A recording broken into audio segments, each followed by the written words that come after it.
শিলিগুড়ি থেকে প্রায় 88 কিলোমিটার দূরে সান্দাকফুর পাদদেশে জঙ্গল, ঝর্ণা ও নদী দিয়ে ঘেরা একটা ছোট্ট গ্রাম হলো রঙ্গিত মাজুয়া। গ্রামে রয়েছে একটা সুন্দর সুসজ্জিত হোমস্টে, যার নাম কুইন্সল্যান্ড হোমস্টে। হোমস্টেতে সকাল সন্ধে গরম গরম চায়ের সাথে রয়েছে ব্রেকফাস্ট ও ইভিনিং স্ন্যাক্সের ব্যবস্থা, আর লাঞ্চ ও ডিনারকে পরিপূর্ণতা দিতে ব্যবস্থা রয়েছে সাধারণ অথচ সুস্বাদু খাবার দাবারের। রঙ্গিত মাজুয়া গ্রামে পায়ে হেঁটে দেখে নেওয়া যায় লেপচা ট্র্যাডিশনাল হাউস, যাকে বলা হয় কাদেনমুলি।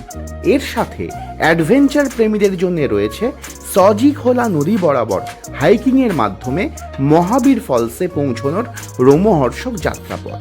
আর মার্চের মাঝামাঝি থেকে মে মাসের প্রথমার্ধ পর্যন্ত ট্যুরিস্টদের জন্য রয়েছে গাছ ভর্তি রডোডেনড্রন ফুলের সমাহার। এখান থেকে অতি সহজেই ঘুরে আসা যায় বাঙালির হট ফেভারিট ডেস্টিনেশন দার্জিলিং মল থেকে। পুরো ভিডিও দেখতে নিচের লিঙ্কে ক্লিক করুন ও উইংস অ্যান্ড মাইলস চ্যানেলটিকে সাবস্ক্রাইব করুন।